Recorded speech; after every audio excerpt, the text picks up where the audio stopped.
আসসালামু আলাইকুম। আমরা অল সেট আজকে ক্লাস করতে চলে এসেছি। কিছুক্ষণ একটু অপেক্ষা করি, দেখি কারা কারা ক্লাসে যুক্ত হন।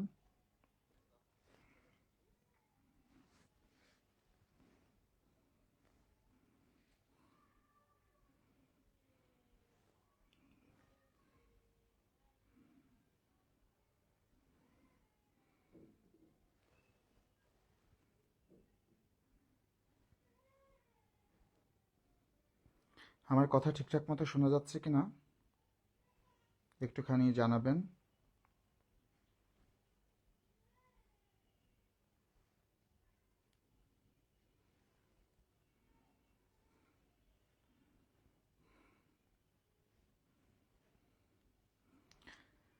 আহ, শব্দ নেই,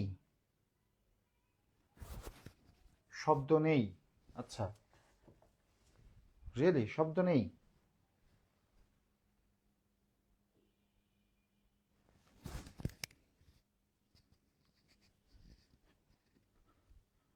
কোনো কথা শোনা যাচ্ছে না?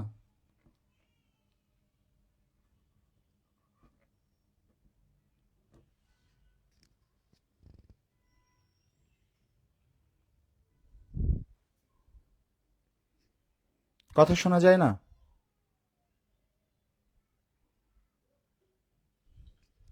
ওকে, একটুখানি বলেন ক্লাস ঠিকঠাক মতো দেখা যাচ্ছে কিনা, ভিডিও ঠিকঠাক মতো দেখা যাচ্ছে কিনা, এবং কথা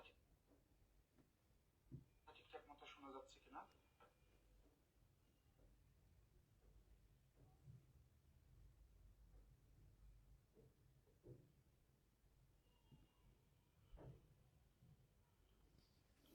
ঠিকঠাক মতো দেখা এবং শোনা যাচ্ছে কিনা একটু করে জানাবেন।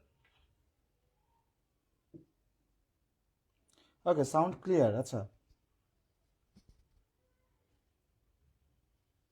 ওকে ওকে ওকে, সাউন্ড ক্লিয়ার, ঠিক আছে।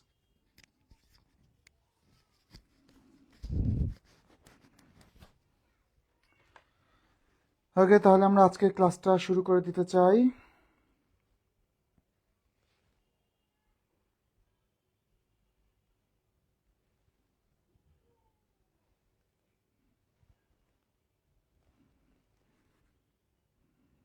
30টা সেকেন্ড সময় নিচ্ছে একটু, বাকিরা আরও কয়েকজন যুক্ত হয়ে নিক ততক্ষণ। যেহেতু আমরা 9টা 15 টাইম বলেছিলাম, এখন 9টা 12 বাজে, সো একটুখানি আমরা অপেক্ষা করছি। যারা এখন আসেনি তারা আসতে থাকুক।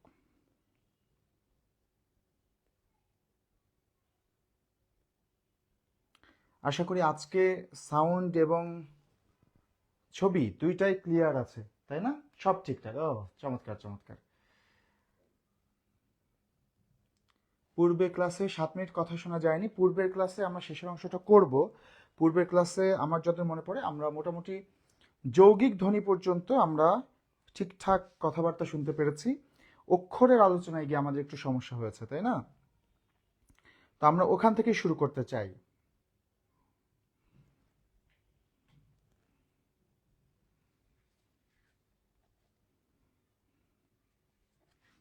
আমরা অক্ষরের আলোচনা থেকে আজকে ক্লাসটা ইনশাল্লাহ শুরু করব।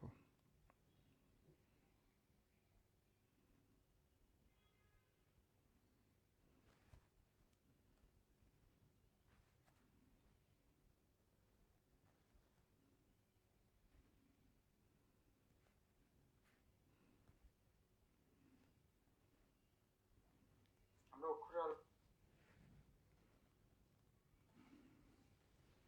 ঠিক আছে, তাহলে ক্লাস শুরু করা যাক। আমরা ধ্বনি ও বর্ণ শিখছিলাম।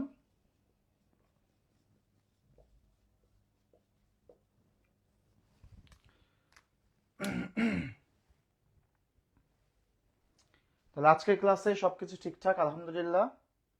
আমরা আজকে ধ্বনি ও বর্ণের অধ্যায়টা শেষ করে ফেলতে চাই আজকের ক্লাসে, ওকে?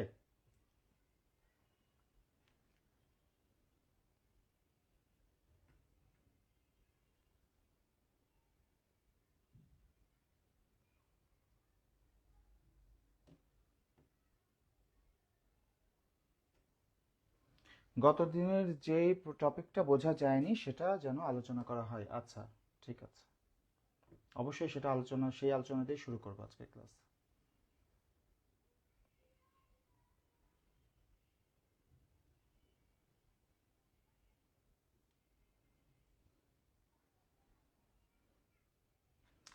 ঠিক আছে, তাহলে আমরা কথা না বাড়িয়ে কাজ শুরু করি।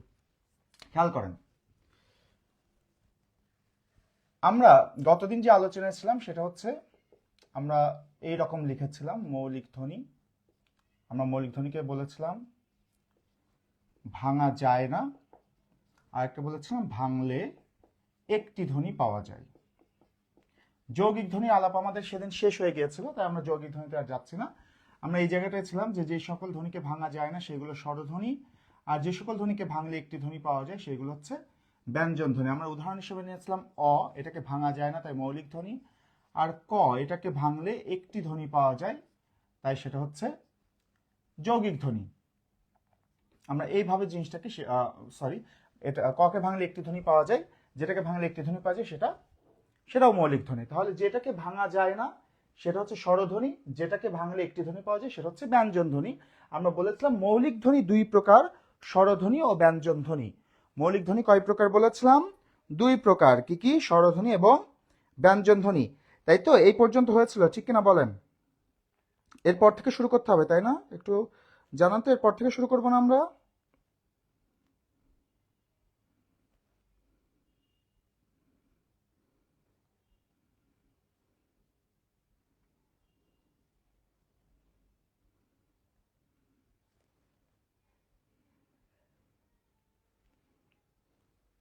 ওকে, ঠিক আছে, আমরা এরপর থেকে তাহলে আজকে আলোচনাটা শুরু করে দিই।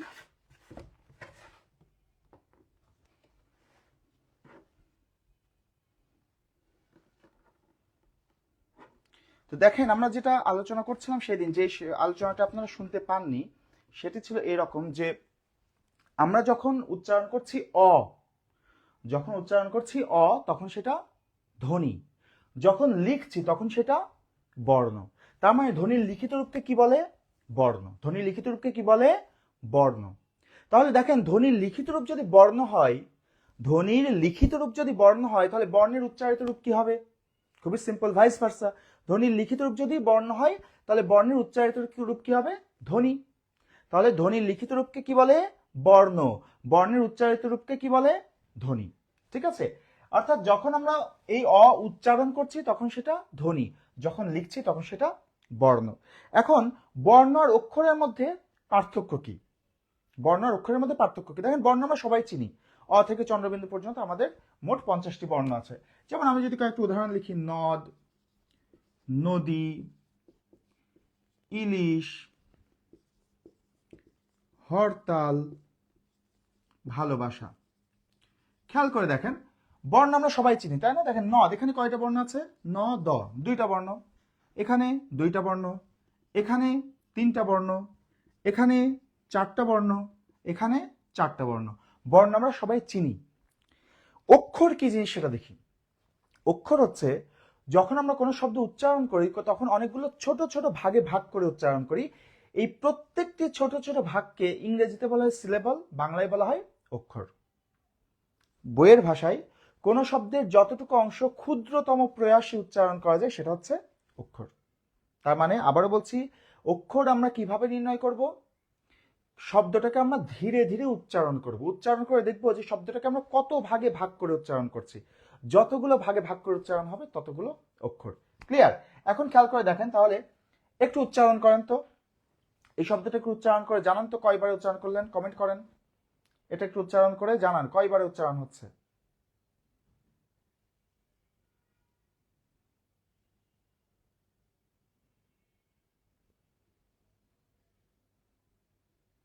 কমেন্ট করেন, এটা কয়বারে উচ্চারণ হচ্ছে বলেন।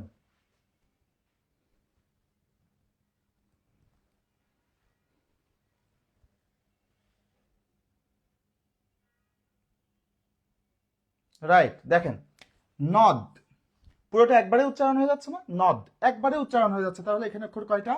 একটা। বর্ণ দুইটা কিন্তু অক্ষর একটা। খেয়াল করেন, নদী, এটাকে একটু ধীরে ধীরে উচ্চারণ করেন তো। ধীরে ধীরে উচ্চারণ করেন, দেখেন তো কয় অক্ষর হয়। নদী, নো দি, নো দি কয়বার উচ্চারণ করলাম? নো দি, দুইবারে উচ্চারণ করলাম, সে কারণে অক্ষর কয়টা? দুইটা। খেয়াল করেন, ইলিশ, এটা উচ্চারণ করেন তো ধীরে ধীরে, দেখেন ই লিশ, ই লিশ কয়বার উচ্চারণ করলাম? দুইবারে, তাহলে এখানে অক্ষর কয়টা? দুইটা। এবার দেখেন হরতাল, একটু আপনার একটু কমেন্ট করেন, হরতাল কয় অক্ষর আছে বলেন, হরতাল কয় অক্ষর আছে?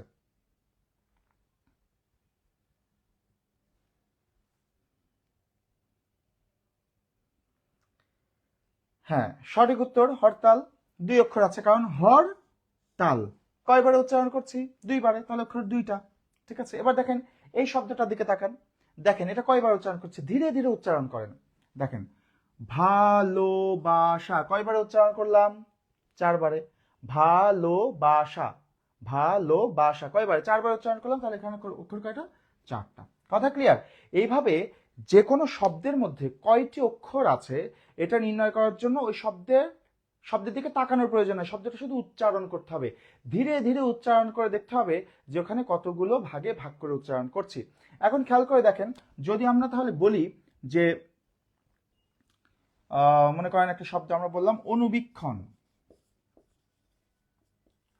অনুবীক্ষণ, এই শব্দটা, অনুবীক্ষণ শব্দটা একটু ধীরে ধীরে উচ্চারণ করে আমাকে বলেন, অনুবীক্ষণ শব্দটা ধীরে ধীরে উচ্চারণ করে বলেন যে এখানে কত ভাগে ভাগ করে উচ্চারণ হচ্ছে, এখানে কয়টা অক্ষর আছে?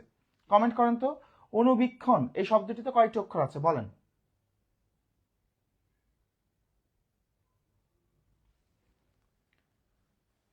Very good, thank you Kausar, thank you. এই দেখেন, তাহলে উচ্চারণ করি, ও নু বিক্ষণ কয়বার উচ্চারণ করলাম? 4বারে, তাহলে এখানে অক্ষর কয়টা? 4টা। ওকে, আরেকটা শব্দ দিই, মনে করেন বললাম মাতৃভাষা, তাহলে মাতৃভাষা শব্দটিতে কয়টা অক্ষর আছে একটু বলেন, ধীরে ধীরে উচ্চারণ করে বলেন, ধীরে ধীরে উচ্চারণ করে গোনেন আর উচ্চারণ করেন আর গোনেন, কয়টি অক্ষর আছে বলেন, ধীরে ধীরে উচ্চারণ করেন।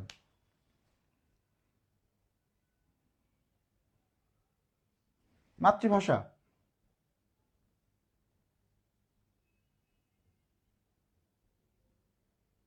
রাইট, সঠিক উত্তর মাতৃভাষা কয়বার উচ্চারণ করলাম? 4বারে, তার মানে ওখানে অক্ষর কয়টা? 4টা। ধরেন যদি বলি কাকতাড়ুয়া, বলেন কাকতাড়ুয়া শব্দটিতে কয়টি অক্ষর আছে? কাকতাড়ুয়া শব্দটিতে কয়টি অক্ষর আছে? রাইট, রাইট, 4টা। দেখেন কাক তা রু আ কয়টা হলো? 4বারে উচ্চারণ করলাম, তাহলে 4টা অক্ষর। আচ্ছা দেখেন আরেকটা শব্দ দিই, একটু ভালো করে দেখেন, বিশ্ববিদ্যালয়, বিশ্ববিদ্যালয় এটা একটু ধীরে ধীরে উচ্চারণ করেন, বিশ্ববিদ্যালয় শব্দটিকে ধীরে ধীরে উচ্চারণ করেন, উচ্চারণ করে দেখেন কতবারে উচ্চারণ করছেন, কত ভাগে ভাগ করে উচ্চারণ করছেন, ধীরে ধীরে উচ্চারণ করে বলেন বিশ্ববিদ্যালয় কয়টি অক্ষর আছে বিশ্ববিদ্যালয় শব্দটিতে? সুন্দর করে ধীরে ধীরে উচ্চারণ করেন, কোনো তাড়াহুড়া নাই, ধীরে ধীরে উচ্চারণ করেন আর গোনেন কয়টি অক্ষর আছে।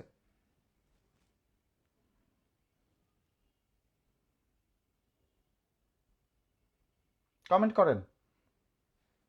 এই যে কাউসার, কাউসার রাইট আনসার দিয়েছে, থ্যাংক ইউ। দেখেন বিশ শো বিদ দা লয় কয়টা অক্ষর? 5বারে উচ্চারণ করলাম, বিশ শো বিদ দা লয় 5বারে, তাহলে এখানে কয় অক্ষর আছে? 5 অক্ষর। কথা কি বোঝা যায়? কথা কি বোঝা যায়? খেয়াল করেন। হ্যাঁ, আরেকটা শব্দ দিই, বলেন ঘটনা, ঘটনা, ঘটনা, ভালো করে বলেন তো ঘটনা শব্দটিতে কয় অক্ষর আছে বলেন।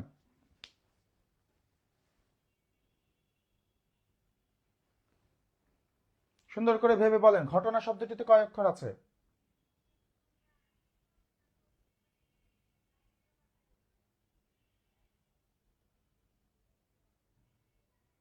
Very good, Jannatul Ferdous right answer, exactly, সবাই সঠিক উত্তর দিচ্ছে, থ্যাংক ইউ।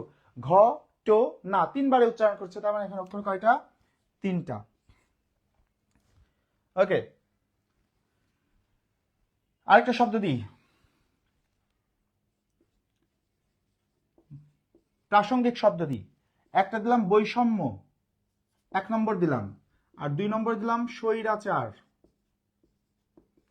প্রাসঙ্গিক শব্দ তো পরীক্ষার জন্য গুরুত্বপূর্ণ হতে পারে, কারণ ঢাকা বিশ্ববিদ্যালয়ে আমরা দেখলাম প্রশ্নে বৈষম্য বিরোধী কোন সমাস, এরকম একটা প্রশ্ন এসেছে, সেই কারণে প্রাসঙ্গিক বলে এই দুটো শব্দ আমি দিলাম। দেখেন বৈষম্য, বলেন 1 নম্বরটাতে কয়টা অক্ষর আছে, আর 2 নম্বর শব্দ স্বৈরাচার এখানে কয়টা অক্ষর আছে বলেন। নম্বর দেন, নম্বর দিয়ে বলেন 1-এর কয়টা, 2-এ কয়টা, এভাবে লেখেন, এভাবে লেখেন। 1-এ মনে করেন সাপোজ 1-এ 4টা, 2-এ 6টা, সাপোজ এইভাবে লেখেন, এভাবে লিখে জানান কোনটাতে 1 নম্বর বৈষম্য, 2 নম্বরে স্বৈরাচার, এই দুইটা শব্দে কয়টা করে অক্ষর আছে বলেন।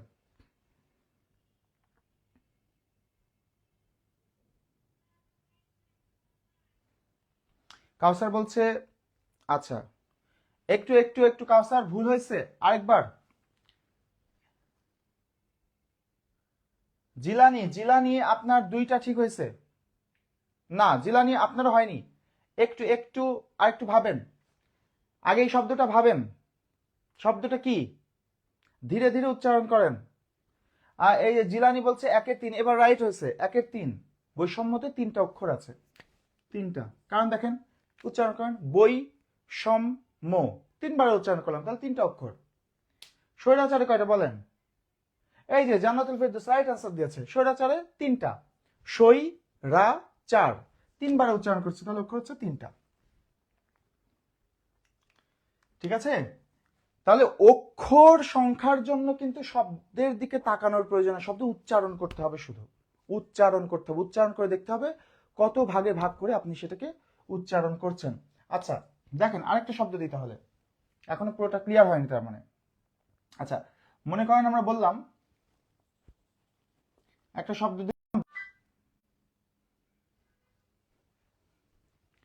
বলেন বাগধারা শব্দটিতে কয়টি অক্ষর আছে বলেন। বাগধারা শব্দটিতে কয়টি অক্ষর, বর্ণের কথা বলছে না কিন্তু অক্ষর বলছে, অর্থাৎ বাগধারা শব্দটাকে উচ্চারণ করেন, উচ্চারণ করে বলেন কয় ভাগে ভাগ করে উচ্চারণ হচ্ছে, বাগধারা শব্দটিতে কয়টি অক্ষর আছে বলেন।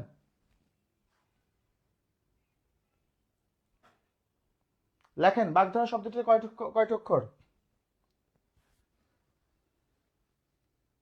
থ্যাংক ইউ জান্নাতুল ফেরদৌস, জহির রায়হান, কাউসার আলী, 3জনের সঠিক উত্তর দিয়েছেন।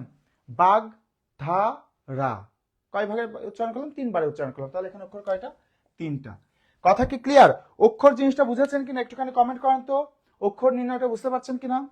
তাহলে আমাদের যদি যে কোনো শব্দ দিয়ে বলে যে এই শব্দটিতে কয়টি অক্ষর আছে, তাহলে আমাদের একটাই কাজ করতে হবে, যে শব্দটাকে ধীরে ধীরে উচ্চারণ করে দেখতে হবে যে কত ভাগে ভাগ করে আমরা সেটাকে উচ্চারণ করছি। বুঝতে পেরেছেন? আচ্ছা ক্লিয়ার, ওকে। আমরা একটু অক্ষর থেকে এবার তাহলে বের হই। আচ্ছা এগুলো কি লিখবেন? আচ্ছা আপনার অক্ষর সংখ্যাগুলো একটু লিখে নেন, তাহলে পরে হয়তো পরবর্তীতে আপনার বুঝতে সুবিধা হবে। এটুকু একটু লেখেন, এটুকু লেখেন, লেখার দরকার নেই, স্ক্রিনশট নেন একটা, ঠিক আছে? লিখতে সময় লাগবে, স্ক্রিনশট নেন একটা।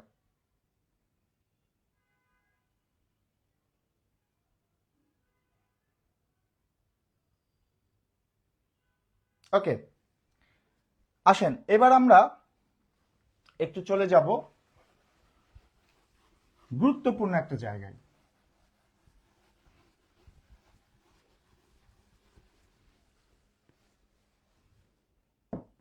দেখেন খুব মন দিয়ে দেখবেন জিনিসটা,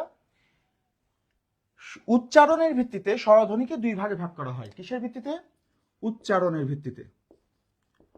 উচ্চারণের ভিত্তিতে স্বরধ্বনিকে কয় ভাগে ভাগ করা যায়? 2 ভাগে ভাগ করা যায়। একটা হচ্ছে হ্রস্ব স্বর, আরেকটা হচ্ছে দীর্ঘ স্বর। উচ্চারণের ভিত্তিতে স্বরধ্বনি কয় প্রকার? 2 প্রকার, হ্রস্ব স্বর এবং দীর্ঘ স্বর। হ্রস্ব স্বর রয়েছে 4টি, দীর্ঘ স্বর রয়েছে 7টি। 4টি হ্রস্ব স্বর কি কি? অ, হ্রস্ব ই, হ্রস্ব উ, রি। আর 7টি দীর্ঘ স্বর কি কি? আ, দীর্ঘ ই, দীর্ঘ উ, এ, ওই, ও, ও। দেখেন তাহলে হ্রস্ব স্বর হচ্ছে 4টি, দীর্ঘ স্বর হচ্ছে 7টি। হ্রস্ব মানে কি? হ্রস্ব মানে ছোট, দীর্ঘ মানে বড়। এর মানে কি এই যে এই স্বরধ্বনি গুলো উচ্চারণ করতে গেলে ছোট উচ্চারণ হয়, আর এই স্বরধ্বনিগুলো দীর্ঘ সময় ধরে উচ্চারণ হয়? ব্যাপার কিন্তু তা না। দেখেন এইগুলোর যেরকম উচ্চারণ, এগুলোর কিন্তু সেম উচ্চারণ। আমি যদি অ উচ্চারণ করি, অ অনেকক্ষণ দীর্ঘ করে কিন্তু উচ্চারণ করতে পারবো, অ যতক্ষণ খুশি উচ্চারণ করতে পারবো।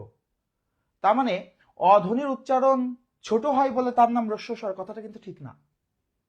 বা ই, এটা কিন্তু আমি উচ্চারণ করতে পারবো, ই যত দীর্ঘ খুশি উচ্চারণ করতে পারবো।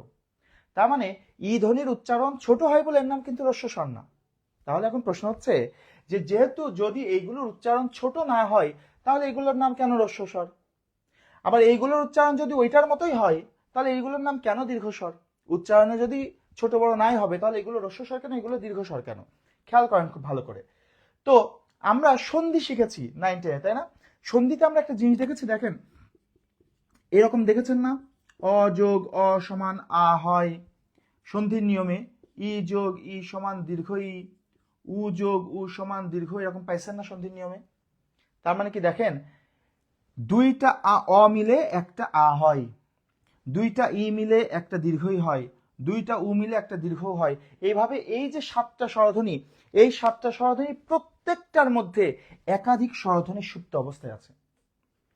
এই আটার মধ্যে অন্তত 2টা স্বরধ্বনি সুপ্ত অবস্থায় আছে, 2টা অসুপ্ত অবস্থায় আছে। কিন্তু দেখেন সন্ধির নিয়ম যদি আপনি বিশ্লেষণ করেন, দেখেন তাহলে দেখবেন সন্ধির কোনো নিয়মেই কোনো কিছুর সাথে কোনো কিছু যুক্ত হয়েই এই 4টা জিনিস হয় না। কোনো কিছুর সাথে কোনো কিছু যুক্ত হয়ে এই 4টা জিনিস হয় না। কেন হয় না? কারণ হচ্ছে এই 4টা জিনিস হচ্ছে একেবারে সূক্ষ্মাতি সূক্ষ্ম জিনিস, একেবারে সূক্ষ্মাতি সূক্ষ্ম জিনিস, অর্থাৎ একেবারে ক্ষুদ্রতম, এর মধ্যে আর কিছুই নাই, সেই কারণে এগুলো রস্বস্বর। কিন্তু এই যে 7টা, এই 7টার প্রত্যেকটার মধ্যে একাধিক স্বরধ্বনি সুপ্ত অবস্থা আছে, ঘুমিয়ে আছে। যেহেতু একাধিক স্বরধ্বনি সুপ্ত অবস্থা আছে সে কারণে সবগুলো হচ্ছে দীর্ঘস্বর। কথা কি বোঝা গেল? তাহলে এইভাবে আমাদের রস্বস্বর কয়টা? 4টা। দীর্ঘস্বর কয়টা? 7টা। ঠিক আছে, এখন দেখেন এছাড়া আমাদের আরেকটা অত্যন্ত গুরুত্বপূর্ণ স্বরধ্বনি আছে, সেটা হচ্ছে অর্ধ স্বরধ্বনি। আমাদের অর্ধ স্বরধ্বনি রয়েছে 4টা। অর্ধ স্বরধ্বনি কয়টা? 4টা। কি কি দেখেন, অর্ধ স্বরধ্বনি 4টা হচ্ছে ই, উ, এ এবং ও। অর্ধ স্বরধ্বনি কয়টা? 4টা। কি কি? ই, উ, এ, ও। এই 4টা ধ্বনিকে অর্ধ স্বরধ্বনি কেন বলা হচ্ছে? দেখেন স্বরধ্বনির একটা স্বাভাবিক প্রবৃত্তি হচ্ছে স্বরধ্বনিগুলো যখন শব্দের শেষে বসে তখন এটা যতক্ষণ খুশি টেনে লম্বা করে উচ্চারণ করা যায়। যেমন মনে করেন আমরা যদি বলি কলা শব্দটা, এই যে শেষে যে আ আছে, এই আটাকে আপনি যতক্ষণ খুশি টেনে উচ্চারণ করতে পারবেন। যেমন আমি যদি বলি কলা, কলা, যতক্ষণ খুশি আমরা কিন্তু টানতে পারবো। এটা হচ্ছে স্বরধ্বনির সাধারণ প্রবৃত্তি, যে যতক্ষণ খুশি টেনে উচ্চারণ করা যায়। কিন্তু এই 4টা স্বরধ্বনি যদি শব্দের শেষে বসে তাহলে এইগুলো টেনে উচ্চারণ করা যায় না। এই 7টা স্বরধ্বনি শব্দের শেষে বসলে টেনে উচ্চারণ করা যায় না, এগুলো ধাক্কা লেগে থেমে যায়, অর্থাৎ পূর্ণরূপে উচ্চারিত হয় না, অর্ধেক উচ্চারণ হয়। যেমন ধরেন আমি যদি বলি এই শব্দটা বই, বই, দেখেন বই বলার সাথে সাথে ধাক্কা মেরে থেমে গেল, কিন্তু আপনি এটা টেনে উচ্চারণ করতে পারবেন না, বই এভাবে তো বলতে পারবেন না। বা আমি যদি একই সাথে বলি এই শব্দটা বউ, বউ, দেখেন বউ বলে ধাক্কা মেরে থেমে যাচ্ছে, এটাকে কিন্তু আপনি বউ এভাবে উচ্চারণ করতে পারবেন না, তাই না? তার মানে দেখেন এই ধ্বনিগুলো যখন শব্দের শেষে বসছে তখন এগুলো টেনে লম্বা করে উচ্চারণ করা যাচ্ছে না, সেই কারণে এগুলো পূর্ণ স্বরধ্বনি না, এগুলোকে কি বলা হয়? অর্ধ স্বরধ্বনি। কথাটা কি বোঝা গেল? তাহলে এরকম ভাবে আমরা বলতে পারি যে সকল স্বরধ্বনি শব্দের শেষে বসলে টেনে উচ্চারণ করা যায় না বা পূর্ণরূপে উচ্চারণ করা যায় না, ধাক্কা মেরে থেমে যায়, সেগুলো সব হচ্ছে অর্ধ স্বরধ্বনি। অর্ধ স্বরধ্বনি কয়টা? 4টা, ই, উ, এ, ও। ঠিক আছে, বলেন হ্রস্বস্বর, দীর্ঘস্বর, অর্ধস্বর বুঝেছেন কিনা? বুঝতে পেরেছেন?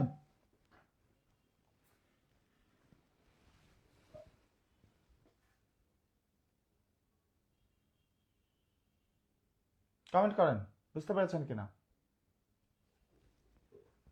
বুঝেছেন? ওকে, ঠিক আছে, আমরা তাহলে পরের অংশে এগোই।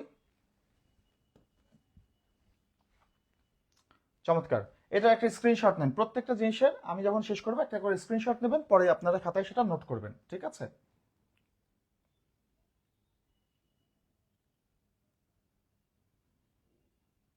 ওকে, এবার আসেন আমরা একটু বর্ণের শ্রেণী বিভাগে যেতে চাই।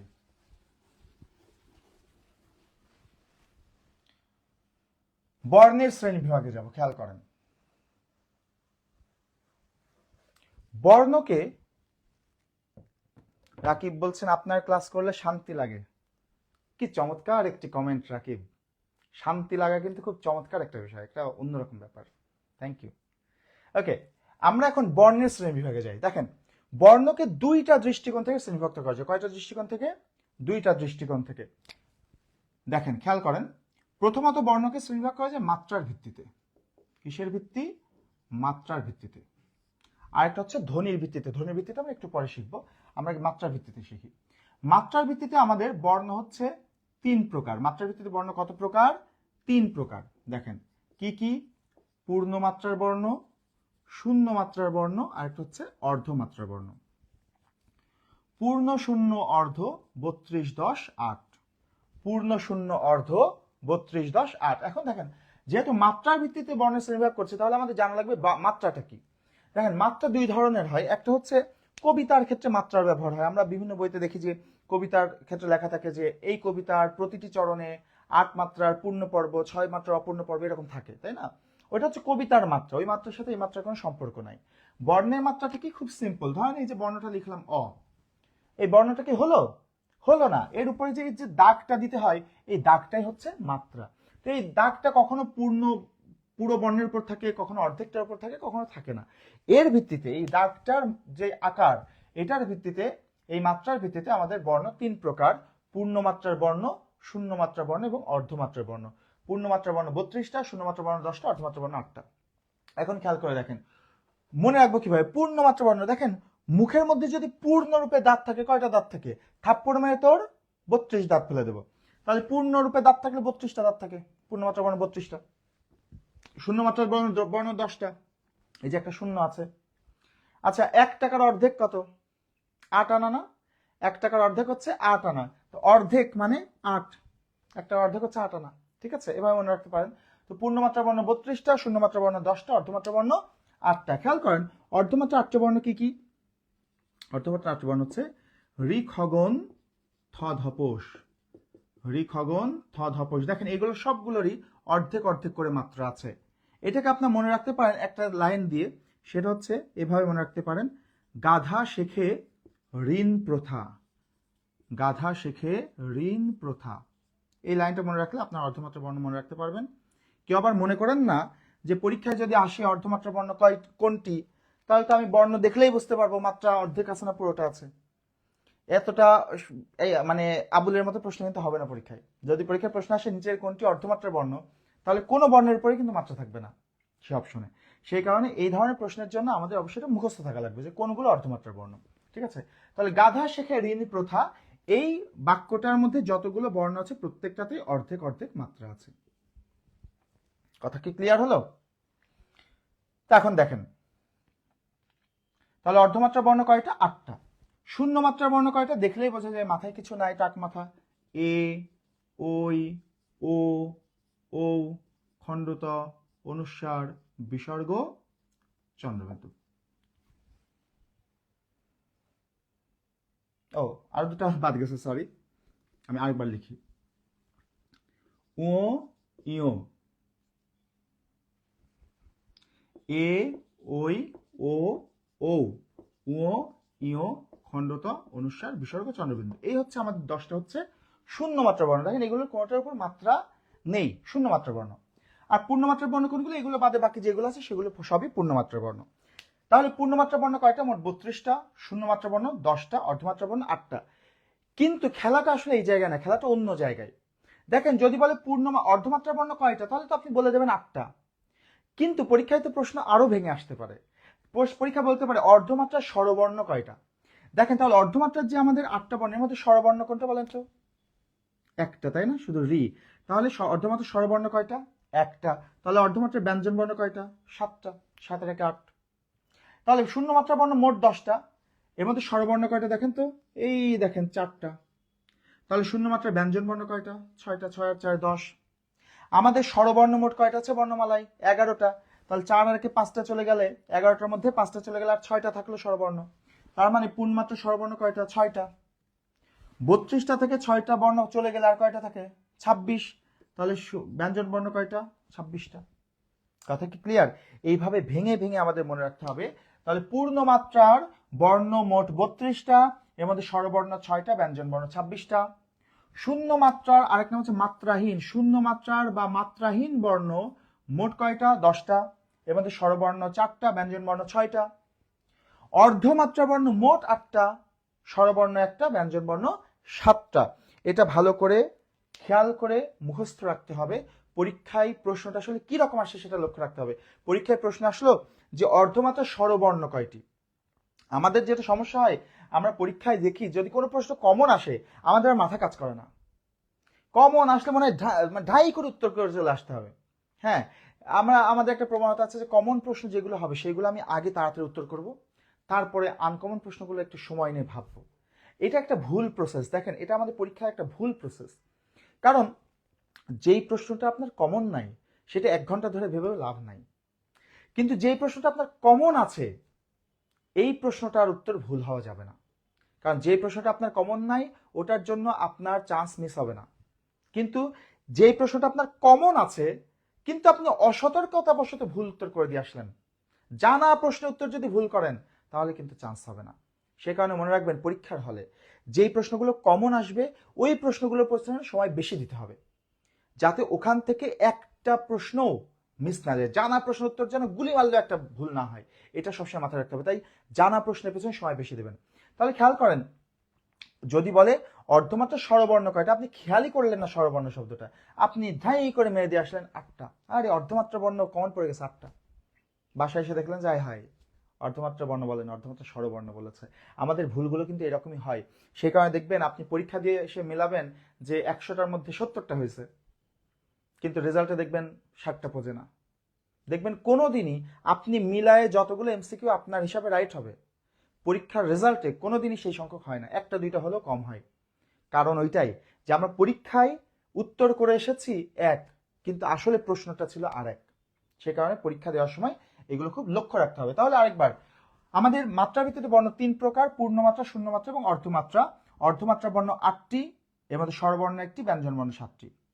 শূন্যমাত্রা বা মাত্রাহীন বর্ণ মোট 10টি, স্বরবর্ণ 4টি, ব্যঞ্জন বর্ণ 6টি। পূর্ণমাত্রা বর্ণ মোট 32টি, স্বরবর্ণ 6টি, ব্যঞ্জন বর্ণ 26টি। এটা ছিল আমাদের মাত্রার ভিত্তিতে। এবার আসে আমরা ধ্বনির ভিত্তিতে শব্দের শ্রেণীবিভাগ। খেয়াল করেন, ধ্বনির ভিত্তিতে বর্ণের শ্রেণীবিভাগ। আমি আগে এটা মুছে দিতে চাই, এটা একটুখানি আপনার স্ক্রিনশট নেন, তারপর আমি মুছে দিই। রাইট, নেন স্ক্রিনশটটা নেন। ওকে, এবার আসেন আমরা চলে যাব ধ্বনির ভিত্তিতে বর্ণের শ্রেণীবিভাগে। হ্যাঁ, বাস্তব অভিজ্ঞতা আসলে এরকমই হয়। হ্যাঁ, সেই কারণে দেখবেন আপনার প্রিপারেশন অনেক ভালো থাকে, পরীক্ষায় প্রশ্ন কমন পান, তারপরে অনেক সময় দেখা যায় যে প্রত্যাশিত রেজাল্ট হয় না। তাই খেয়াল করে উত্তর করতে হবে। ওকে, আসেন আমরা এবার আসবো ধ্বনির ভিত্তিতে বর্ণের শ্রেণীবিভাগ। ধ্বনির ভিত্তিতে আমাদের বর্ণ রয়েছে 2 প্রকার। ধ্বনির ভিত্তিতে বর্ণ কয় প্রকার? 2 প্রকার। একটা হচ্ছে স্বরবর্ণ আর একটা হচ্ছে ব্যঞ্জন বর্ণ। স্বরবর্ণ এবং ব্যঞ্জন বর্ণ। দেখেন, আমরা জানি স্বরবর্ণ আমাদের রয়েছে 11টি, ব্যঞ্জন বর্ণ রয়েছে 39টি। 11টি স্বরবর্ণকে আমি একটু লিখতে চাই। অ, আ, রস্বই, দীর্ঘই, রস্য, দীর্ঘ, রি, এ, ওই, ও, ঔ। এই 11টা হচ্ছে স্বরবর্ণ। এখন একটা জিনিস খেয়াল করেন, আমরা বলেছি ধ্বনির লিখিত রূপ হচ্ছে বর্ণ আর বর্ণের উচ্চারিত রূপ হচ্ছে ধ্বনি। তার মানে বর্ণ আমরা যখন উচ্চারণ করি তখন সেটা ধ্বনি হয়ে যায়, বর্ণগুলো যখন উচ্চারণ করি তখন সেটা ধ্বনি হয়ে যায়। তাহলে দেখেন, স্বরবর্ণ তো 11টা, তার মানে এই 11টা স্বরবর্ণ যখন আমরা উচ্চারণ করব তখন সেটা স্বরধ্বনি হয়ে যাবে, কারণ বর্ণ উচ্চারণ করলে সেটা ধ্বনি হয়ে যায়। তার মানে এই 11টা স্বরবর্ণ যখন আমরা উচ্চারণ করব তখন এই 11টা কি হয়ে যাবে? স্বরধ্বনি হয়ে যাবে। তাহলে যদি তাই হয়, স্বরবর্ণ 11টা হলে স্বরধ্বনিও তাহলে 11টা হওয়ার কথা, কিন্তু তা হয়নি। খেয়াল করে দেখেন, স্বরবর্ণ 11টি হলেও স্বরধ্বনি হয়েছে 7টি। স্বরধ্বনি কয়টি? 7টি। এই 7টি স্বরধ্বনিকে আমরা আদর করে মৌলিক স্বরধ্বনি বলে ডাকি। কি স্বরধ্বনি বলি? মৌলিক স্বরধ্বনি, আমাদের মৌলিক স্বরধ্বনি রয়েছে 7টি। কি কি? অ, আ, ই, উ, এ, ও এবং এ। এই 7টা হচ্ছে আমাদের মৌলিক স্বরধ্বনি। এখন আমাদের সামনে প্রশ্ন, স্বরবর্ণের মধ্যে এমন 5টা স্বরবর্ণ রয়েছে যেগুলো স্বরধ্বনির মধ্যে আসে নাই। দীর্ঘ ই, দীর্ঘ রি, ওই, ও, এইগুলো স্বরবর্ণের মধ্যে আছে কিন্তু স্বরধ্বনির মধ্যে নেই। আবার স্বরধ্বনির মধ্যে একটা এ এসেছে যেটা স্বরবর্ণের মধ্যে নাই। কেন আছে কেন নাই এইগুলো একটুখানি দেখি। দেখেন, আমরা সবসময় জানি বর্ণ হচ্ছে লেখার সাথে সম্পর্কিত আর ধ্বনি উচ্চারণের সাথে সম্পর্কিত, তাই না? বর্ণ হচ্ছে লেখার সাথে সম্পর্কিত। তো যেহেতু বর্ণ লেখার সাথে সম্পর্কিত, সেই কারণে এই দুইটা বর্ণ লেখার সময় এই দুইটা চেহারা আলাদা। যেহেতু লেখার সময় দুইটা চেহারা আলাদা, তাই দুইটা আলাদা আলাদা বর্ণ। কিন্তু আমি যদি এখন উচ্চারণ করি ই, তাহলে কোন ই বললাম? বলা সম্ভব? বলা তো সম্ভব না, কারণ হ্রস্বের উচ্চারণও ই, দীর্ঘের উচ্চারণও ই। তার মানে দুইটার কি উচ্চারণগতভাবে কোনো পার্থক্য আছে? আমি যদি বলি ই, তাহলে কিন্তু দুইটার কাজ একসাথে হয়ে যাচ্ছে। তার মানে উচ্চারণের দিক থেকে এদের মধ্যে কিন্তু কোনো পার্থক্য নাই, দুইটার উচ্চারণ একই। উচ্চারণের দিক থেকে এই দুইজন আসলে একই। তো উচ্চারণ মানে কি? ধ্বনি। তার মানে কি ধ্বনির দিক থেকে এই দুইটা আসলে একই ধ্বনি।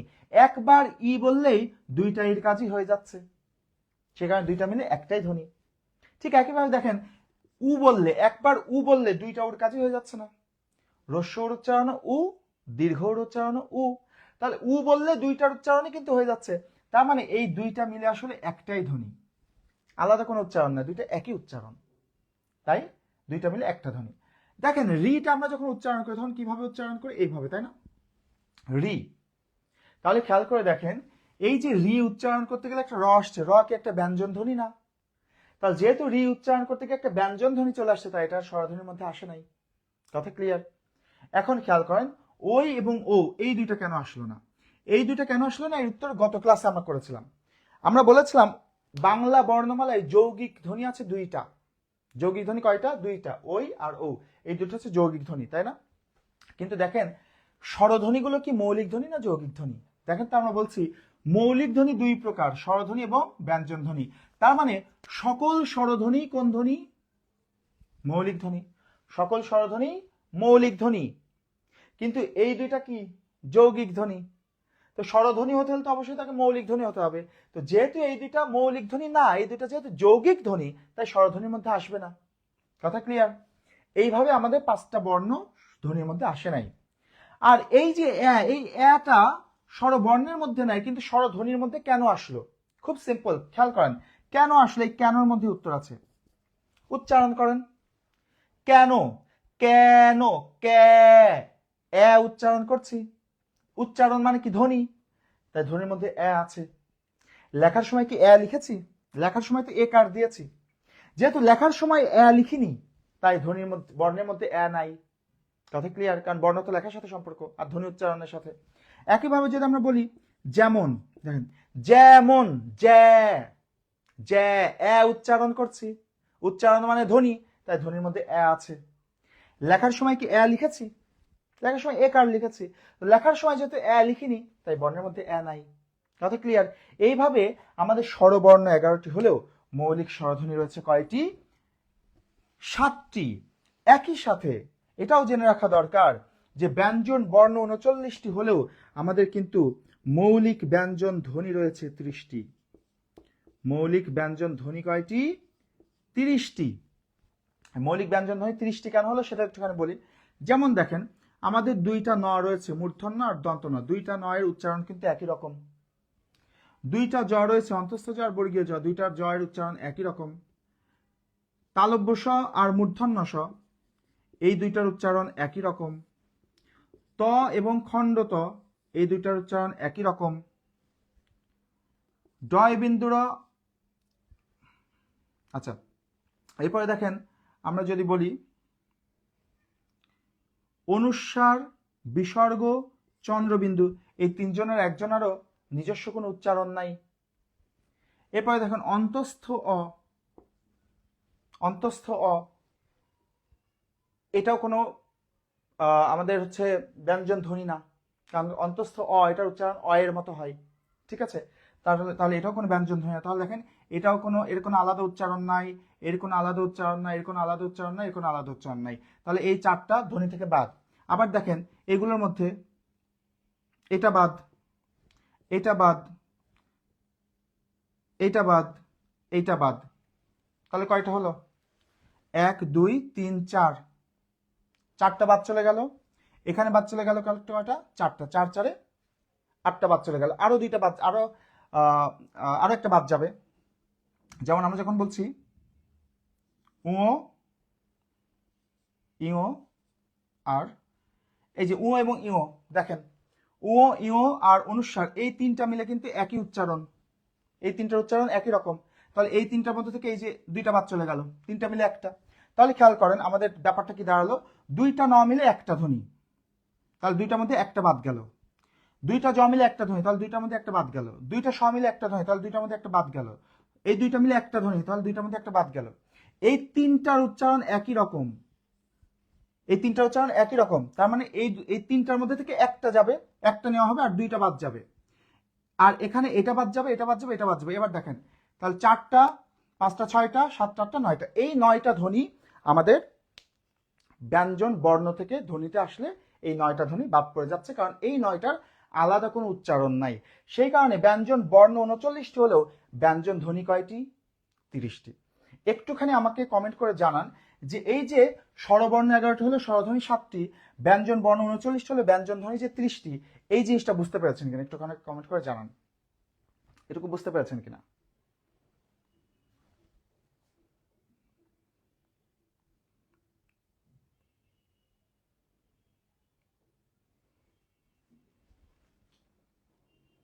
কমেন্ট করেন তো। এই ব্যঞ্জন বর্ণ 11টি কিন্তু স্বরবর্ণ 11টি কিন্তু স্বরধ্বনি 7টি, ব্যঞ্জন বর্ণ 39টি কিন্তু ব্যঞ্জন ধ্বনি 30টি। এই জিনিসটা বুঝতে পেরেছেন কিনা? ওকে, বুঝতে পেরেছেন না? ওকে, চমৎকার। এখন খেয়াল করে দেখেন, তাহলে পরীক্ষায় যখন প্রশ্ন আসবে খুব খেয়াল করে উত্তর করতে হবে যে পরীক্ষায় স্বরবর্ণ কয়টি বলেছে নাকি স্বরধ্বনি কয়টি বলেছে, ব্যঞ্জন বর্ণ কয়টি বলেছে নাকি ব্যঞ্জন ধ্বনি কয়টি বলেছে। খুব খেয়াল করে কিন্তু এই জিনিসগুলো উত্তর করতে হবে। ঠিক আছে, এখন তাহলে দেখেন এর সাথে আরো কয়েকটা তথ্য আমাদের গুরুত্বপূর্ণ মনে রাখবেন। তাহলে যদি বলা হয় মোট বাংলা বর্ণমালায় মোট বর্ণ কয়টি, মোট বর্ণ হচ্ছে আমাদের 50টি। যদি বলে তাহলে মোট ধ্বনি কয়টি, মোট ধ্বনি তাহলে 37টি। এই যে 3 আর 7 আর 30, 37। ঠিক আছে, এরপরে ধরেন যদি বলে আরেকটা গুরুত্বপূর্ণ তথ্য দিই, মনে করেন যদি বলে বাংলা বর্ণমালায় অসংযুক্ত বর্ণ কয়টি, অসংযুক্ত বর্ণ যদি বলে তাহলে উত্তর হবে 50টি। বাংলা বর্ণমালা যে 50টি বর্ণ, এই 50টি বর্ণকে অসংযুক্ত বর্ণ বলে। আরেকটি গুরুত্বপূর্ণ তথ্য হচ্ছে যদি বলে বর্ণমালা কয়টি, তাহলে উত্তর হবে 1টি। এটা খুব একটা ইন্টারেস্টিং তথ্য, কারণ হচ্ছে আমাদের 2019 সালের প্রাথমিক বিদ্যালয়ের সহকারী শিক্ষক নিয়োগ পরীক্ষায় এই প্রশ্নটা এসেছিল যে বাংলা ভাষায় বর্ণমালা কয়টি। ম্যাক্সিমাম স্টুডেন্ট উত্তর করে দিয়েছে 50টি, কারণ সবাই ধরেছে যে বর্ণ কত 50টা, সেখানে 50টি উত্তর করে দিয়েছে। কিন্তু দেখেন যদি বলে বর্ণ কয়টি তাহলে অবশ্যই 50টি, কিন্তু যদি বলে বর্ণমালা কয়টি তাহলে কিন্তু 1টি, সেটা হচ্ছে বাংলা বর্ণমালা। ব্যাপারটা কিরকম, মনে করেন 50টা শিউলি ফুল দিয়ে আপনি একটা মালা গেঁথেছেন, তো মালা কয়টা? একটা, ওর মধ্যে ফুল হচ্ছে 50টা। এবার এই ফুলগুলোকে বর্ণ হিসাবে কল্পনা করেন, 50টা বর্ণ দিয়ে একটা মালা গাঁথা হয়েছে, তো বর্ণের মালা কয়টা? একটা, ওর মধ্যে বর্ণ কয়টা? 50টা। ঠিক আছে, তাহলে বর্ণ বা মালা বললে একটা, বর্ণ বললে 50টা। ওকে, এখন দেখেন আমরা আরো কয়েকটা জিনিস একটু শিখতে চাই। দেখেন স্বরবর্ণ যে আমাদের 11টি রয়েছে, এই স্বরবর্ণগুলো কিন্তু সংক্ষিপ্ত রূপ আছে। স্বরবর্ণের সংক্ষিপ্ত রূপকে কি বলে আমরা সবাই মোটামুটি জানি, স্বরবর্ণের সংক্ষিপ্ত রূপকে বলা হয় কার, তাই না? স্বরবর্ণের সংক্ষিপ্ত রূপ কি? কার। যেমন কিরকম এই কার চিহ্নগুলো, এই যে আকার, হ্রস্বইকার, দীর্ঘইকার, হ্রস্বকার, দীর্ঘকার, রিকার, একার, ঐকার, ওকার, ওকার। স্বরবর্ণের সংক্ষিপ্ত রূপকে কি বলে? কার বলে। খেয়াল করে দেখেন এই অকার কি কোনোদিন শুনেছেন? অকার, অকার বলে কিন্তু কোনো কার নাই, অবর্ণে কোনো সংক্ষিপ্ত রূপ নাই। তার মানে 11টা স্বরবর্ণের মধ্যে 10টার সংক্ষিপ্ত রূপ আছে, অর্থাৎ 10টা কার চিহ্ন আছে। তাহলে বাংলা ভাষায় কার চিহ্ন কয়টা? 10টা। কোন বর্ণের কার নাই? অবর্ণের কার নাই। অবর্ণের কেন কার চিহ্ন নাই? খুব সিম্পল, দেখেন আপনি যদি যে কোনো বর্ণকে ভাঙেন তার মধ্যে একটা অ পাবেন। ককে ভাঙলে কয় হর্ষযুক্ত অ, চকে ভাঙলে চয় হর্ষযুক্ত অ। যে কোনো বর্ণকে ভাঙলে তার মধ্যে একটা অ পাওয়া যায়। তার মানে এই অ বর্ণটা আগে থেকেই তো বর্ণগুলোর মধ্যে বসে আছে, ইনবিল্ট আছে, আগে থেকেই বর্ণের মধ্যে বসে আছে, তো এর তো আর আলাদাভাবে কাটছাঁটের কোনো প্রয়োজন নেই। ক্লিয়ার? এখন খেয়াল করে দেখেন, এই যে ক বর্ণটার মধ্যে যে অ আছে, এই অটাকে কি কখনো এই ক থেকে বাদ দেওয়া সম্ভব? আমরা গতদিন দেখেছিলাম না যে এই ক থেকে যদি অটাকে বাদ দেওয়া হয়, শুধু এটাকে উচ্চারণ করা যায়? এটা তো উচ্চারণই করা যায় না। এটা তখন উচ্চারণ হয় যখন এর সাথে অটা যুক্ত হয়, তাই না? তার মানে দেখেন, এই যে বর্ণের মধ্যে যে অটা থাকে, এই অটাকে কিন্তু কখনোই বাদ দেওয়া যায় না। তার মানে এই অটা কখনোই হারিয়ে যায় না। যেহেতু অবর্ণটা কখনোই হারিয়ে যায় না, তাই অবর্ণটাকে বলা হয় নীলিন বর্ণ। কি বর্ণ বলে? নীলিন বর্ণ। দেখেন, লীন মানে হারিয়ে যাওয়া, আমরা বলি না বিলীন হয়ে গেল, তো ওই রকম লীন মানে হারিয়ে যাওয়া, নি মানে না, তার মানে যা হারিয়ে যায় না। তো অবর্ণটাকে কখনো হারিয়ে যায়? যায় না, ও সকল বর্ণের মধ্যে বসে থাকে। যেহেতু অবর্ণটা কখনোই হারিয়ে যায় না, তাই ওকে কি বর্ণ বলে? নীলিন বর্ণ। নীলিন বর্ণ আমাদের একটাই আছে, সেটা হচ্ছে অ।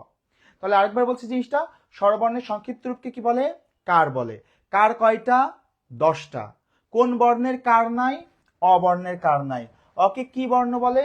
নীলিন বর্ণ, কারণ অ কখনো হারিয়ে যায় না। কথা ক্লিয়ার? এখন দেখেন, ব্যঞ্জন বর্ণের সংক্ষিপ্ত রূপকে কি বলে?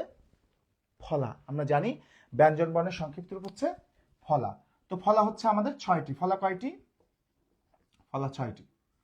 আমরা ছোটবেলায় পড়েছি হজবরল। হজবরল মানে কি? এলোমেলো বা বিশৃঙ্খল, তাই না? হজবরল মানে হচ্ছে এলোমেলো বা বিশৃঙ্খল। এই হজবরলের হর জায়গায় যদি ম বসিয়ে দিই, তাহলে কি হয়ে যায়? মজবরল। মজবরল, আর তার সাথে হচ্ছে ন। তাহলে ফলা হচ্ছে 6টা। কি কি? মজবরল ন, মজবরল ন, মজবরল ন। ঠিক আছে? তাহলে এখানে একটা ইন্টারেস্টিং তথ্য আছে। যদি বলে ব্যঞ্জন বর্ণের সংক্ষিপ্ত রূপ কি, তাহলে তার উত্তর হবে ফলা। ব্যঞ্জন বর্ণের সংক্ষিপ্ত রূপ ফলা। কিন্তু যদি বলে ব্যঞ্জন বর্ণের বিকল্প রূপের নাম কি, ব্যঞ্জন বর্ণের বিকল্প রূপের নাম কি, ব্যঞ্জন বর্ণের বিকল্প রূপের নাম কি, তাহলে উত্তর হবে অনুবর্ণ। ভালো করে খেয়াল করেন, যদি বলে ব্যঞ্জন বর্ণের সংক্ষিপ্ত রূপকে কি বলে, তাহলে ফলা। কিন্তু যদি বলে ব্যঞ্জন বর্ণের বিকল্প রূপ কি, তাহলে উত্তর হবে অনুবর্ণ। এই অনুবর্ণ হচ্ছে 3 প্রকার। একটা হচ্ছে ফলা, যেটা আমরা একটু আগে শিখলাম। একটা হচ্ছে রেফ, যেটা আমরা চিনি র এর একটা রূপ, তাই না? এই যে স্বরবর্ণ, এই যে রেফ। আর একটা হচ্ছে বর্ণ সংক্ষেপ। বর্ণ সংক্ষেপ। বর্ণ সংক্ষেপ হচ্ছে কি জিনিস? কখনো কখনো আমরা ব্যঞ্জন বর্ণকে সংক্ষিপ্ত আকারে লিখি। যেমন ধরেন, আমরা যদি ক এর মাথায় একটা দন্তস লিখি, তাহলে এটা এইভাবে লিখি। আমরা কিন্তু পূর্ণরূপে দন্তসটা লিখি না এখানে। বা মনে করেন ক এর উপর যদি মূর্ধন্যটা লিখি, তাহলে আমরা এইভাবে লিখি, পূর্ণ মূর্ধন্য কিন্তু লিখি না। এরকম যখন কোনো ব্যঞ্জন বর্ণ সংক্ষিপ্ত আকারে লেখা হয়, তাহলে সেটাকে বলা হয় বর্ণ সংক্ষেপ। তাহলে তথ্যটা একটু ভালো করে মাথায় রাখতে হবে। যদি বলে ব্যঞ্জন বর্ণের সংক্ষিপ্ত রূপকে কি বলে? ফলা। যদি বলে ব্যঞ্জন বর্ণের বিকল্প রূপের নাম কি? অনুবর্ণ। অনুবর্ণ কয়টি? 3 প্রকার, ফলা, রেফ এবং বর্ণ সংক্ষেপ। কথা ক্লিয়ার? বুঝাচ্ছেন কিনা একটু জানান, আর স্ক্রিনশট নেন। এই পুরোটা বুঝাচ্ছেন কিনা একটু জানান তো কমেন্ট করে।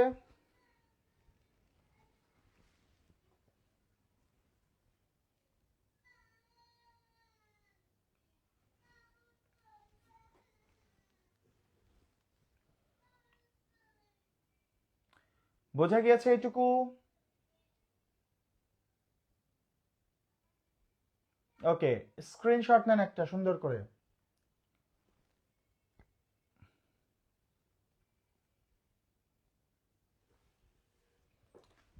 ঠিক আছে, এখন আসেন আমরা ব্যঞ্জন বর্ণের বিস্তারিত আলোচনায় যাব। আমরা ইতিমধ্যেই জানি আমাদের ব্যঞ্জন বর্ণ রয়েছে সব মিলে 39টি। তো দেখেন, এই যে 39টি আমাদের ব্যঞ্জন বর্ণ, এই 39টি ব্যঞ্জন বর্ণকে খুব চমৎকার ভাবে সাজানো যায়। আমাদের বর্ণমালাটা কিন্তু সুন্দর করে সাজানো। হ্যাঁ, আমাদের যে 39টি ব্যঞ্জন বর্ণ আছে, এই 39টি ব্যঞ্জন বর্ণকে আমি একটু, এর মধ্যে প্রথম 25টা ব্যঞ্জন বর্ণকে আমি একটু লিখতে চাই এইরকম: ক, চ, ট, ত, প, খ, ছ, ঠ, থ, ফ, গ, জ, ড, দ, ব, ঘ, ঝ, ঢ, ধ, ভ, উ, ইয়, মূর্ধন্য দন্ত ন, ম। ওকে, আমরা এটাকে একটু ছক আকারে দেখি। তো আমরা এটাকে একটা ছকের মধ্যে নিই, তারপর আমরা আলোচনায় যাব। আমাদের ব্যঞ্জন বর্ণগুলোর মধ্যে প্রথম 25টা বর্ণকে আমরা এখানে লিখেছি, ক থেকে ম পর্যন্ত 25টা বর্ণ।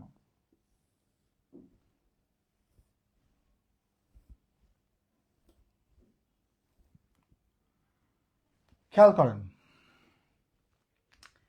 এই যে ক থেকে ম পর্যন্ত 25টা বর্ণকে আমরা লিখলাম, দেখেন এই 25টা বর্ণ লেখার পরে আপনার লেখা তো বুঝতে পারছেন, তাই না? ওকে, ক থেকে ম পর্যন্ত যে 25টা বর্ণ লিখলাম, দেখেন বর্ণগুলো লেখার পর আমরা দেখতে পাচ্ছি এটা একটা চতুর্ভুজের আকার নিয়েছে, একটা চতুর্ভুজ। এবং এটা এমন একটা চতুর্ভুজ যে চতুর্ভুজের এদিকেও 5টা বর্ণ, এদিকেও 5টা বর্ণ, এদিকেও 5টা বর্ণ, এদিকেও 5টা বর্ণ, এদিকেও 5টা বর্ণ, এদিকেও 5টা বর্ণ, তার মানে সব দিকে সমান, তাই না? আমরা জানি যে সকল চতুর্ভুজের সব দিকে সমান হয় সেটাকে কি বলে? বর্গ বলে। যে চতুর্ভুজের চার বাহুই পরস্পর সমান সেটাকে কি বলে? বর্গ বলে। তার মানে এই 25টা বর্ণ সাজানোর পর আমরা দেখতে পাচ্ছি এটা একটা বর্গের আকার নিয়েছে। যেহেতু এটা একটা বর্গের আকার নিয়েছে, তাই এই ক থেকে ম পর্যন্ত এই 25টি বর্ণকে বলা হয় বর্গীয় বর্ণ। কি বর্ণ বলে? বর্গীয় বর্ণ। তাহলে বর্গীয় বর্ণ কয়টি? 25টি। বর্গীয় বর্ণ কয়টি? 25টি। তাই সেই কারণে কিন্তু এই জটার নাম হচ্ছে বর্গীয় জ, যেহেতু বর্গের মধ্যে আছে। ক্লিয়ার? এখন খেয়াল করেন, এই 25টা বর্ণের মধ্যে 20টা বর্ণ এমন আছে যে বর্ণগুলো উচ্চারণ করতে গেলে কোনো না কোনো স্থান স্পর্শ করে, মুখের মধ্যে কোনো না কোনো স্থান স্পর্শ করে। এই যে দেখেন, এই প্রথম যে এই 20টা বর্ণ, এই যে এই 20টা বর্ণ, এই 20টা বর্ণ যখন আপনি উচ্চারণ করবেন দেখবেন মুখের মধ্যে কোনো না কোনো স্থান স্পর্শ করছে।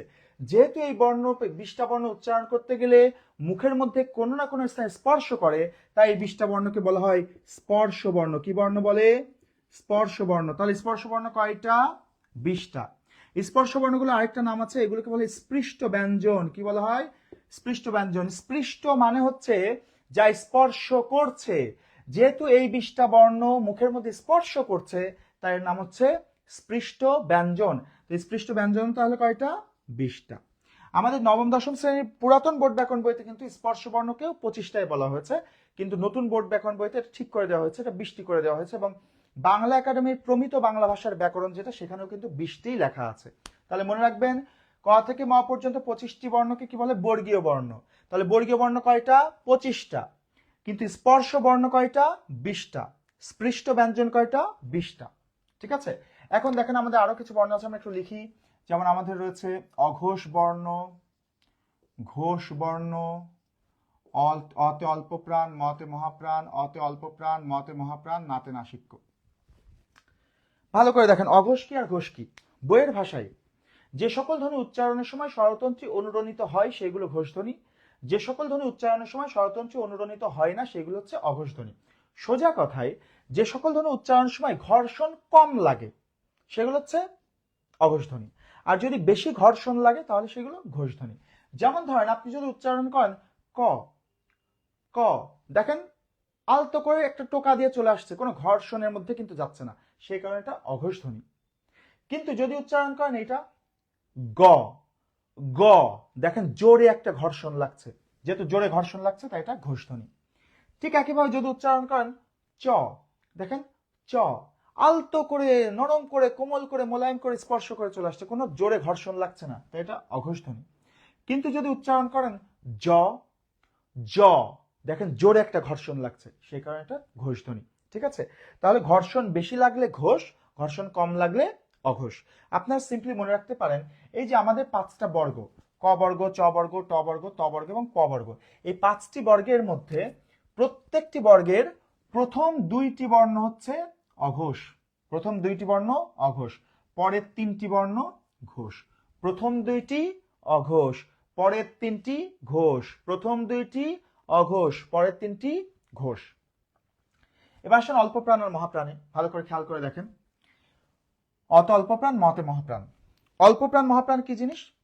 সহজ কথায় হচ্ছে যে সকল ধ্বনি উচ্চারণের সময় মুখ থেকে বাতাস কম বের হয় সেগুলো অল্প প্রাণ ধ্বনি, আর বাতাস বেশি বের হলে মহাপ্রাণ ধ্বনি। খেয়াল করে দেখেন, আপনি যদি কটা উচ্চারণ করেন, মুখের সামনে শুধু হাত নিয়ে উচ্চারণ করেন, মুখের সামনে হাত নিয়ে কটা উচ্চারণ করেন? ক, ক। দেখেন খুব অল্প পরিমাণ বাতাস বের হচ্ছে, সেই কারণে অল্প প্রাণধ্বনি। কিন্তু এবার উচ্চারণ করেন তো খ, দেখেন বাতাস বেশি বের হচ্ছে না, সেই কারণে মহাপ্রাণধ্বনি। যদি উচ্চারণ করেন চ, দেখেন চ, অল্প একটু বাতাস বের হচ্ছে, তাই অল্প প্রাণধ্বনি। কিন্তু আবার ছ উচ্চারণ করেন, ছ, ছ উচ্চারণ করলে দেখেন মুখ ভর্তি বাতাস বের হচ্ছে, সেই কারণে এটা মহাপ্রাণধ্বনি। তাহলে এটা কিন্তু আপনার মুখস্থ করার দরকার নাই, পরীক্ষায় শুধু দেখবেন যদি প্রশ্ন আসে নিচের কোনটি অল্প প্রাণধ্বনি বা নিচের কোনটি মহাপ্রাণধ্বনি, আপনার কাজ হচ্ছে আপনি শুধু মুখের সামনে হাত নিয়ে বর্ণগুলো উচ্চারণ করবেন। যেটা উচ্চারণ করতে গেলে বাতাস কম হবে সেটা অল্প প্রাণ, যেটা উচ্চারণ করতে গেলে বাতাস বেশি বের হবে সেটা হচ্ছে মহাপ্রাণধ্বনি। ঠিক আছে, এটাকে আমরা যদি সিরিয়াল করে একটু এইভাবে 1 2 3 4, তাহলে খেয়াল করে দেখেন 1 এবং 3 মানে বিজোড় সংখ্যকগুলো অল্প প্রাণ, 2 এবং 4 মানে জোড় সংখ্যকগুলো মহাপ্রাণ। তাহলে বিজোড়গুলো অল্প প্রাণ, বিজোড়গুলো অল্প প্রাণ, জোড়গুলো মহাপ্রাণ, বিজোড়গুলো অল্প প্রাণ, জোড়গুলো মহাপ্রাণ। তাহলে আরেকবার বলি, প্রত্যেকটি বর্গের প্রথম দুইটা অঘোষ, পরের তিনটা ঘোষ, বিজোড়গুলো অল্প প্রাণ, জোড়গুলো মহাপ্রাণ। এখন দেখেন পরীক্ষায় যদি প্রশ্ন আসে বলল ঢ কি ধরনের ধ্বনি, ঢ কি ধরনের ধ্বনি, তাহলে আমাদের কাজ কি? আমাদের দেখতে হবে ঢ বর্গের কত নম্বর বর্ণ। তাহলে দেখছি ট ঠ ড ঢ, তার মানে কত নম্বর? 4 নম্বর। 4 নম্বর মানে তো প্রথম দুইটার মধ্যে নাই, প্রথম দুইটার মধ্যে নাই, তাহলে কি হবে? ঘোষ। আর 4 মানে জোড়, জোড় মানে কি? মহাপ্রাণ, তাহলে ঘোষ মহাপ্রাণ ধ্বনি। যদি বলে প কি ধরনের ধ্বনি, তাহলে প বর্গের কত নম্বর বর্ণ? 1 নম্বর বর্ণ। তাহলে 1 নম্বর বর্ণ মানে প্রথম বর্ণ মানে অঘোষ, প্রথম দুইটার মধ্যে আছে। আর 1 মানে বিজোড়, বিজোড় মানে অল্প প্রাণ, তাহলে অঘোষ অল্প প্রাণ ধ্বনি। ধরেন বলা হলো গ কি ধরনের ধ্বনি, তাহলে দেখেন গ বর্গের কত নম্বর বর্ণ? ক খ গ কত নম্বর? 3 নম্বর বর্ণ। তো 3 নম্বর মানে কি? প্রথম দুইটার মধ্যে নাই, তার মানে ঘোষ। 3 মানে বিজোড়, তার মানে বিজোড় হলে কি? অল্প প্রাণ, তাহলে ঘোষ অল্প প্রাণ ধ্বনি। ঠিক আছে, আমাদের শুধু কাজ হচ্ছে যদি এরকম কোনো বর্ণ দিয়ে বলে এটা কোন ধরনের ধ্বনি, তাহলে আমরা দেখবো এটা ওই বর্গের কত নম্বর বর্ণ। যদি প্রথম দুইটার মধ্যে থাকে তাহলে অঘোষ, পরের তিনটার মধ্যে থাকলে ঘোষ। বিজোড় হলে অল্প প্রাণ, জোড় হলে মহাপ্রাণ। কথা ক্লিয়ার? আর শেষের গুলো হচ্ছে নাসিক্য। এই শেষের গুলোকে নাসিক্য বলা হয় কেন? কারণ এগুলো উচ্চারণ করার জন্য নাকের সাহায্যের প্রয়োজন হয়, নাকের সাহায্যে উচ্চারিত হয় বলে একে বলে নাসিক্য বর্ণ। এখন একটা জিনিস খেয়াল করে দেখেন, নাসিক্য বর্ণ পরীক্ষায় যদি আসে নাসিক্য বর্ণ কয়টি, তাহলে মনে রাখবেন নাসিক্য বর্ণ যদি বলে তাহলে উত্তর হবে 7টি।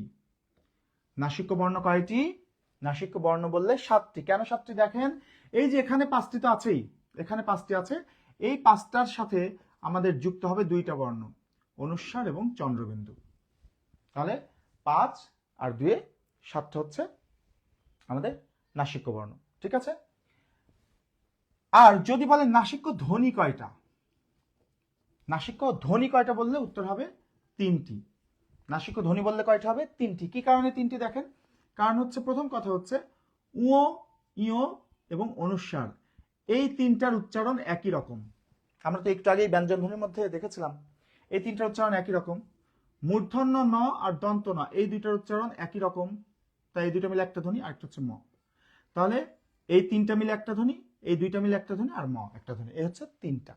ঠিক আছে, তাহলে নাসিক্য বর্ণ বললে কয়টা? 7টা। নাসিক্য ধ্বনি বললে কয়টা? 3টা। কথা ক্লিয়ার? এখন দেখেন তাহলে অঘোষ বর্ণ আর ঘোষ বর্ণ কয়টা সেটা একটু দেখে নিই। দেখেন অঘোষ বর্ণ এখানে আমাদের আছে কয়টা? 10টা। 5টা বর্গে প্রত্যেকটা 2টা করে, তাহলে 5 দুগুণে 10টা। তাহলে অঘোষ বর্ণ কিন্তু আমাদের মোট 10টা না, অঘোষ বর্ণ আমাদের আছে মোট হচ্ছে 19টা। কয়টা? 19টা। এর মধ্যে 10টা আছে এখানে বর্গের মধ্যে আছে 10টা। আর এই 10টার সাথে কি কি যুক্ত হবে সেটা বলি। এই 10টার সাথে 5টা বর্ণ যুক্ত হবে। কি কি? তালব্য স, মূর্ধন্য স, দন্ত স, অন্তস্থ জ, অন্তস্থ অ, খণ্ডত, অনুস্বার, বিসর্গ, চন্দ্রবিন্দু। খেয়াল করে দেখেন এইগুলো হচ্ছে অঘোষ বর্ণ। তাহলে এখানে আছে 10টা আর এই 9টা, 10 আর 9 19টা হচ্ছে অঘোষ বর্ণ।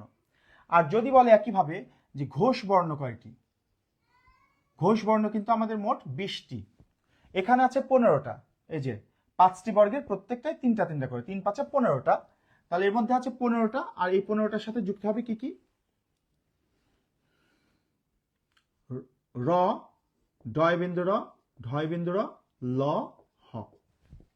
ঠিক আছে, তাহলে ঘোষ বর্ণ হচ্ছে 15 আর 5 20টা, অঘোষ বর্ণ কয়টা? 10 আর 9 19টা। ঠিক আছে, এটা একটু মাথায় রাখবেন।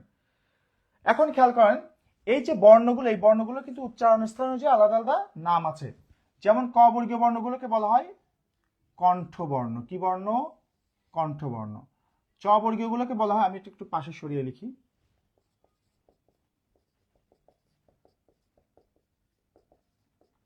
চ বর্গীয় বর্ণগুলোকে বলা হয় তালব্য বর্ণ। ট বর্গীয়গুলোকে বলা হয় মূর্ধন্য বর্ণ। ত বর্গীয়গুলোকে বলা হয় দন্তবর্ণ। আর প বর্গীয়গুলোকে বলা হয় ওষ্ঠবর্ণ।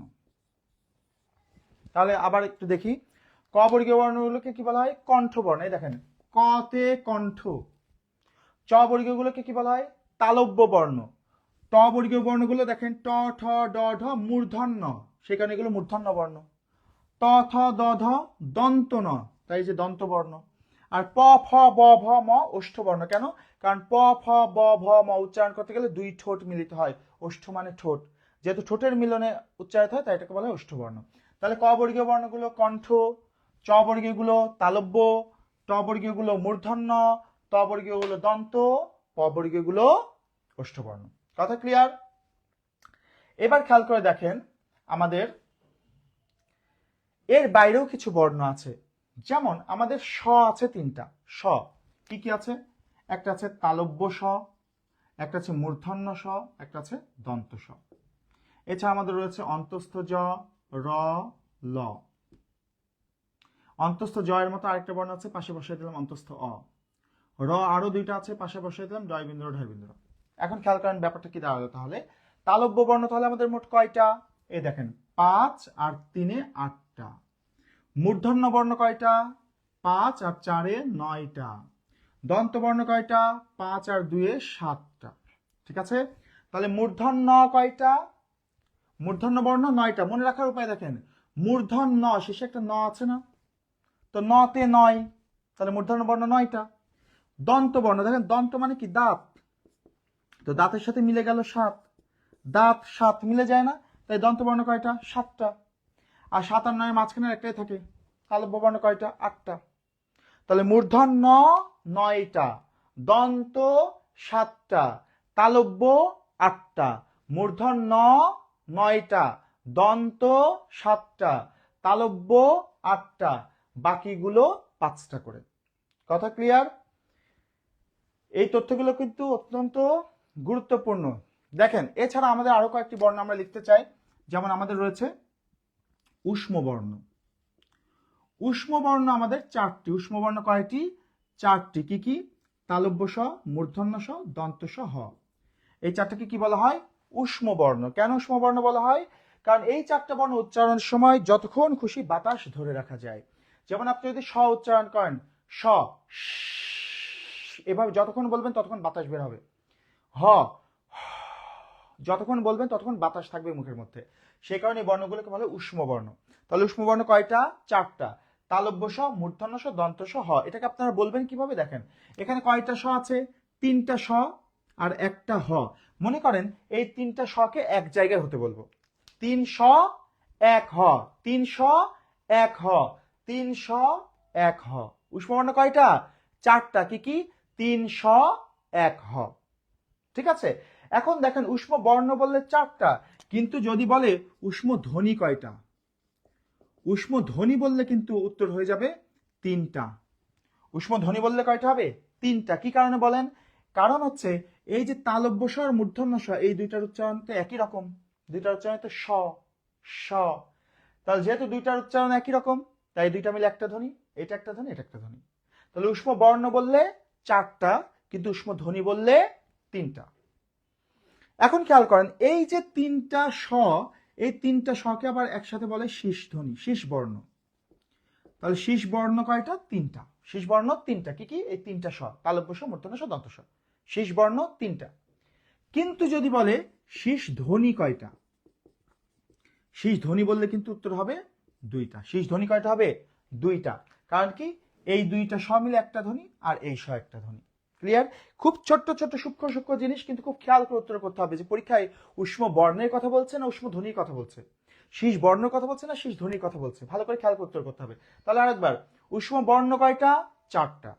উষ্ম ধ্বনি তিনটা। শীষ বর্ণ তিনটা, কিন্তু শীষ ধ্বনি দুইটা। কথা ক্লিয়ার?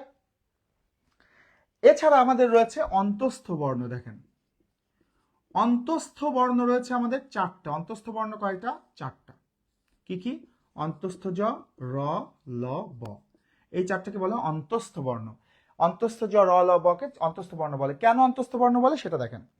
অন্তঃস্থ শব্দের অর্থ কি? অন্তঃস্থকে ভাঙলে হয় অন্তর্যুক্ত স্থ। অন্তর মানে হচ্ছে মধ্যে, স্থ মানে হচ্ছে অবস্থিত। তার মানে অন্তঃস্থ মানে হচ্ছে মধ্যে অবস্থিত। অন্তঃস্থ মানে কি? মধ্যে অবস্থিত। তার মানে অন্তঃস্থ বর্ণ মানে হচ্ছে মধ্যে অবস্থিত বর্ণ। এখন খেয়াল করে দেখেন, আমাদের বর্ণমালায় কিন্তু বর্ণগুলো এভাবেই সাজানো আছে। প, ফ, ব, ভ, ম, অন্তঃস্থ জ, র, ল, ব, তালব্য মূর্ধন্য ষ, দন্ত স, হ, এভাবেই সাজানো আছে। তাহলে এখন খেয়াল করে দেখেন, এই মটা হচ্ছে একটা বর্গীয় বর্ণ, এই তালব্য স হচ্ছে একটা উষ্ম বর্ণ। তাহলে দেখেন তো, এই চারটা বর্ণ বর্গীয় বর্ণ এবং উষ্ম বর্ণের মধ্যে অবস্থিত না।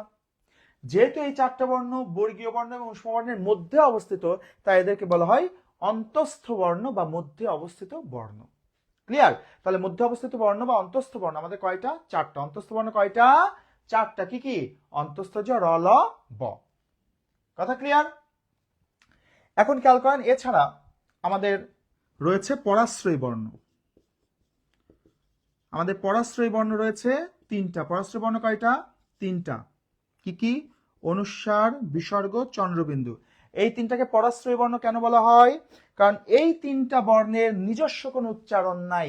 এই তিনটা বর্ণ কেবল তখনই উচ্চারিত হয় যখন অন্য আরেকটা বর্ণের আশ্রয়ে থাকে। দেখেন ব্যাপারটা, এই বর্ণটার নাম কি? ক। এর উচ্চারণ কি? ক। এই বর্ণটার নাম কি? চ।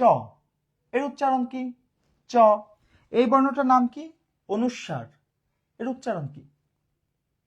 এর উচ্চারণ কি অনুস্বার? উচ্চারণ তো অনুস্বার না। উচ্চারণ অনুস্বার হলে এই শব্দটার উচ্চারণ হতো র অনুস্বার, তা তো হয়নি। তার মানে এই বর্ণটার নাম অনুস্বার, কিন্তু এর কোনো উচ্চারণ নাই। এই বর্ণটার নাম বিসর্গ, কিন্তু এর উচ্চারণ কি? নাই। এই বর্ণটার নাম চন্দ্রবিন্দু, কিন্তু এর উচ্চারণ কি? উচ্চারণ নাই। তার মানে এই তিনটা বর্ণের নিজস্ব কোনো উচ্চারণই নাই। যেহেতু এদের নিজস্ব কোনো উচ্চারণ নাই, এগুলো উচ্চারিত হয় অন্য আরেকটা বর্ণের আশ্রয় থেকে। যেমন আমি যখন বলছি রং, তখন এই রয়ের আশ্রয় থাকার কারণে এটা অং মতো উচ্চারণ হচ্ছে। আমি যখন বলছি দুঃখ, তখন এই বিসর্গটা কয়ের মতো উচ্চারণ হচ্ছে। আমি যখন বলছি চাঁদ, তখন এই চন্দ্রবিন্দুর জন্য এই চটা নাক থেকে উচ্চারণ হচ্ছে। তার মানে এই বর্ণগুলো যেহেতু অন্য আরেকটা বর্ণের আশ্রয় থেকে উচ্চারিত হয়, তাই এদেরকে বলা হয় পরাশ্রয়ী বর্ণ। তাহলে পরাশ্রয়ী বর্ণ কয়টা? পরাশ্রয়ী বর্ণ তিনটা। কয়টা? তিনটা। কি কি? অনুস্বার, বিসর্গ এবং চন্দ্রবিন্দু। এর মধ্যে দেখেন, এই যে চন্দ্রবিন্দুটা, এর আরেকটা নাম আছে। চন্দ্রবিন্দুটাকে বলা হয় অনুনাসিক বা সানুনাসিক প্রতীক। চন্দ্রবিন্দুকে কি বলা হয়? অনুনাসিক বা সানুনাসিক প্রতীক। চন্দ্রবিন্দুকে অনুনাসিক বা সানুনাসিক প্রতীক কেন বলা হয়? কারণ চন্দ্রবিন্দুটা যেই বর্ণের উপর বসে ওই বর্ণটা নাক থেকে উচ্চারণ করতে হয়। আপনি যদি বলেন চাঁদ, চাঁদ, চাঁদ, তাহলে কিন্তু এটা একটা দেশের নাম, আফ্রিকার একটা দেশ। কিন্তু যদি আপনি আকাশের চাঁদ বোঝাতে চান, তাহলে উচ্চারণ কি হবে? চন্দ্রবিন্দু সহকারে চাঁদ, নাক থেকে চাঁদ। ঠিক তেমনি 5 টাকা না, 5 টাকা। ঠিক তেমনি বাঁশ না, বাঁশ, বাঁশ। ঠিক আছে? তো এরকম যেহেতু চন্দ্রবিন্দুটা থাকলে ওই বর্ণটা নাক থেকে উচ্চারণ করতে হয়, তাই এটাকে কি বলা হয়? অনুনাসিক বা সানুনাসিক প্রতীক। ওকে, এর সাথে আমরা আর মাত্র 4টা বর্ণের উচ্চারণ শিখবো, তাহলে আমাদের এই অধ্যায়টা শেষ হয়ে যাবে। 4টা বর্ণের উচ্চারণ শিখবো, খেয়াল করেন। এর মধ্যে আমাদের রয়েছে র। র কে বলা হয় কম্পনজাত ধ্বনি। ডয় বিন্দু র, ঢয় বিন্দু রকে বলা হয় তাড়নজাত ধ্বনি। ল কে বলা হয় পার্শ্বিক ধ্বনি। র কম্পনজাত ধ্বনি, ডয় বিন্দু র, ঢয় বিন্দু র তাড়নজাত ধ্বনি, ল পার্শ্বিক ধ্বনি। কেন কম্পনজাত ধ্বনি বলা হচ্ছে? দেখেন, কম্পনজাত, আচ্ছা, জাত মানে হচ্ছে উৎপন্ন, আর কম্পন মানে তো জানি কাঁপা। তার মানে কম্পন থেকে উৎপন্ন, কম্পন থেকে উৎপন্ন। তো খেয়াল করে দেখেন আমরা যখন র উচ্চারণ করি র, তখন জিহ্বার আগে একটা মৃদু কম্পন হয়, এই কম্পন থেকে উৎপন্ন হয় বলে রকে বলা হয় কম্পনজাত ধ্বনি। খেয়াল করেন তাড়ন মানে হচ্ছে আঘাত, জাত মানে উৎপন্ন, তার মানে আঘাত থেকে উৎপন্ন। যখন আমরা ডয় বিন্দু র ঢয় বিন্দু উচ্চারণ করি তখন জিহ্বার গোড়া দিয়ে আঘাত করা লাগে, র র র, জিহ্বার গোড়া দিয়ে আঘাত করা লাগে, বাড়ি বাড়ি এরকম। হ্যাঁ, তো যেহেতু আঘাত থেকে উৎপন্ন হয় তাই এই দুটাকে বলা হয় তাড়নজাত ধ্বনি। লকে বলা হয় পার্শ্বিক ধ্বনি। কেন? দেখেন পার্শ্বিক শব্দটা এসেছে পার্শ্ব থেকে, কি থেকে? পার্শ্ব থেকে। পার্শ্ব মানে পাশ। যখন আমরা ল উচ্চারণ করি ল ল, তখন দেখেন ল উচ্চারণ করার সময় জিহ্বা উপরে তালুর সাথে লাগে আর জিহ্বার দুই পার্শ্ব দিয়ে বাতাস বের হয়। যেহেতু ল উচ্চারণ করতে গেলে জিহ্বার দুই পার্শ্ব দিয়ে বাতাস বের হয় তাই লকে বলা হয় পার্শ্বিক ধ্বনি। তাহলে র কম্পনজাত ধ্বনি, ডয়বিন্দ্র ঢয়বিন্দ্র তাড়নজাত ধ্বনি, ল পার্শ্বিক ধ্বনি। কথা ক্লিয়ার?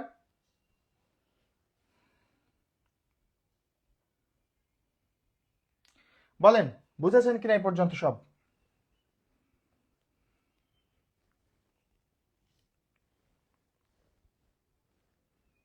কমেন্ট করে জানান যে এই পর্যন্ত যা শিখলাম সব বুঝেছেন কিনা।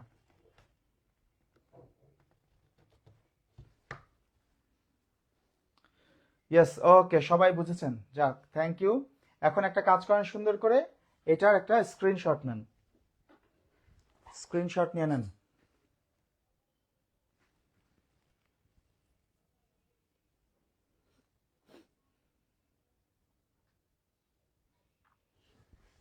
স্ক্রিনশট নিয়েছেন? Jilani, outstanding, thank you Jilani. আসেন এইবার দেখেন, এটা কিন্তু খুবই গুরুত্বপূর্ণ স্ক্রিনশট, কারণ এই একটার মধ্যে কিছু না হলে 100টা প্রশ্ন আছে। ঠিক আছে, খুব ভালো করে এটা সংরক্ষণ করবেন, নোট করবেন। আসেন আমরা আজকের ক্লাসের শেষ জিনিসটা শিখবো, সেটা হচ্ছে যুক্ত বর্ণ শিখবো আমরা।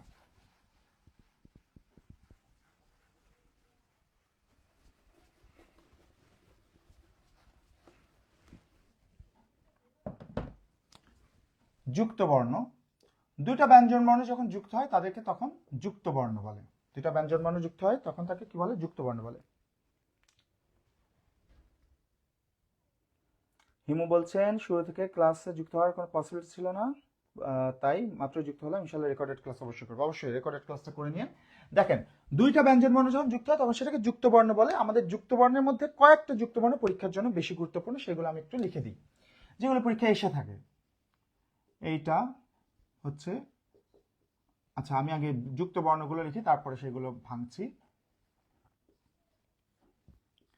যেগুলো বেশি বেশি আসে সেইগুলো আমি লিখছি।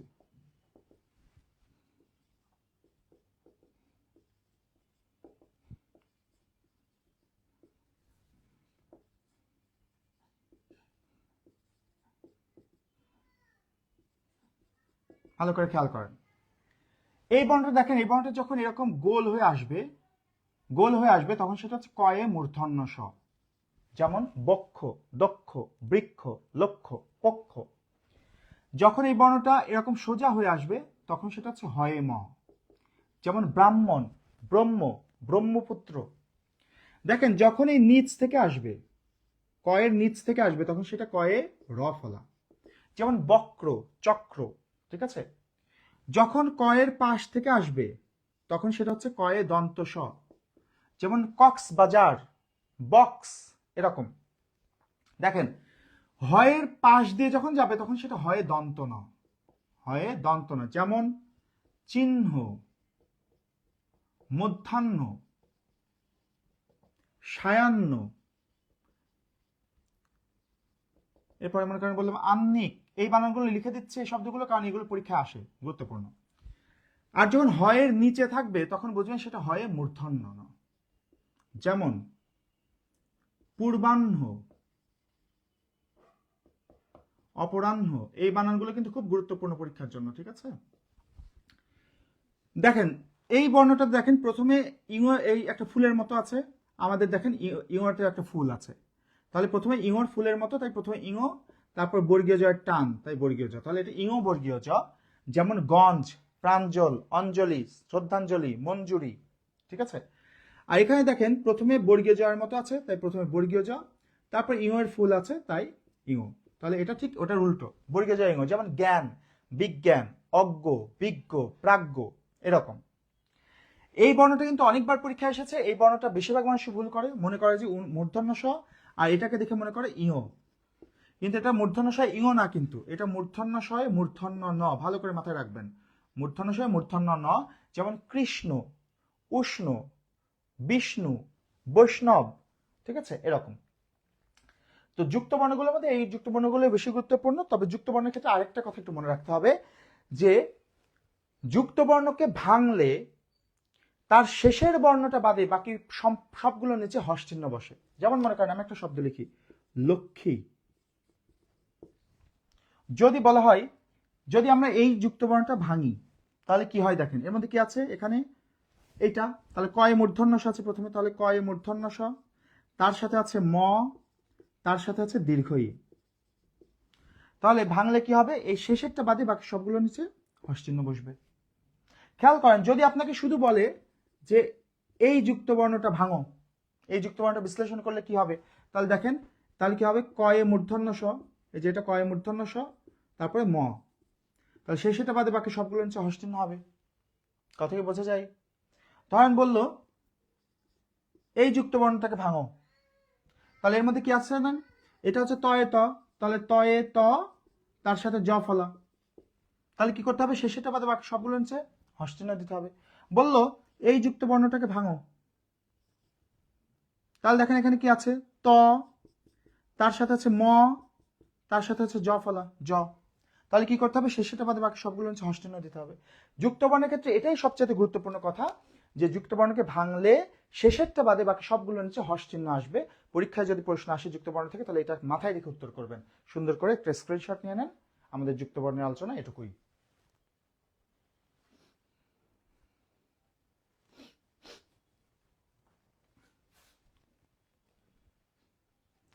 ওকে, তাহলে আমাদের আজকের ক্লাসটা কিন্তু এ পর্যন্তই।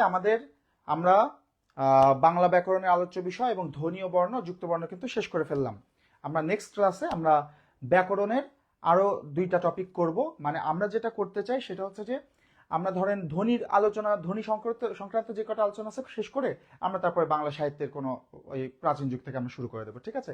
তো এই ক্ষেত্রে আমি একটু বলতে চাই যে ক্লাস করেন, যদি ক্লাস করে ভালো লাগে, যদি মনে হয় যে হ্যাঁ আপনার উপকার হচ্ছে, তাহলে আমার আপনাদের কাছে প্রত্যাশা চাওয়া থাকবে একটাই, সেটা হচ্ছে আপনাদের পরিচিত জন যারা আছে তাদেরকে জানাবেন আমাদের এই কোর্সটার ব্যাপারে। যেহেতু এই কোর্সটা আমাদের দীর্ঘদিন চলবে, প্রায় 2.5 মাস ধরে কোর্সটা চলবে, তো সেই জন্য এই 2.5 মাসের মধ্যে স্টুডেন্ট ভর্তি হতেই পারে, কারণ রেকর্ডেড ক্লাস তো আমাদের থাকবেই।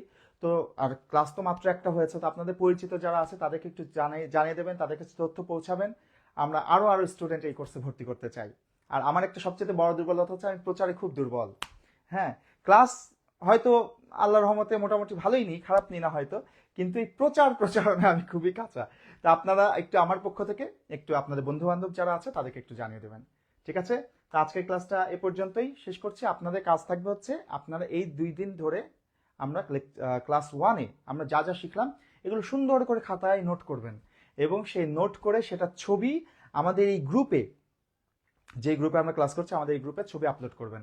আমি কিন্তু এর আগেও বলেছি, আবারও বলছি, যে যারা এই নোটগুলো ছবি আপলোড করবে তাদের মধ্য থেকে আমরা শেষ পর্যন্ত কোর্সের শেষে গিয়ে সেরা 3 জন যারা নোট দেবে, নোটের ছবি আপলোড করবে, তাদের মধ্যে সেরা 3 জন যারা হবে তাদেরকে কিন্তু আমি আমার পক্ষ থেকে বিশেষ উপহার প্রদান করব, ঠিক আছে? তো সবাই ভালো থাকেন, সুস্থ থাকেন, প্রচার বেশি করতে হবে। হ্যাঁ, কারেক্ট। ক্লাস শেষে কিছু প্রশ্ন করলে ভালো হবে। খুব ভালো লাগলো স্যার, থ্যাংক ইউ। ঠিক আছে, ঠিক আছে, মনে রাখলাম। জান্নাতুল ফেরদৌস, সমস্যা নেই। আপনাদের যদি বাসায় পড়ার সময় যদি কোনো প্রশ্ন আসে সেগুলো আগামী দিন আমাকে করবেন, সেগুলো উত্তর দিয়ে দেবো। আর এর মধ্যে যদি কোনো কনফিউশন হয় সেগুলো আপনারা আমাদের চ্যাট গ্রুপেও বলতে পারেন, অথবা আমাদের এই গ্রুপটাতে আপনার পোস্ট আকারে সেই প্রশ্নগুলো দেবেন, ইনশাল্লাহ আমরা সেগুলো সমাধান করে নেব, ঠিক আছে? আমি আপনার পুরাতন ছাত্র, আপনি অসাধারণ পড়ান বলে আবার যুক্ত হলেন। Thank you Himu, thank you so very much Himu. আমার সম্ভবত ব্যাকরণের কোর্সটাতে, শুধু ব্যাকরণের যেই বিশেষ শর্ট কোর্স ছিল ওইটাতে বোধহয় যুক্ত ছিল, আবার পূর্ণাঙ্গ কোর্সে ভর্তি হয়েছে। তো সবাই ভালো থাকেন, সুস্থ থাকেন। আজকের পর্যন্তই, আল্লাহ হাফেজ।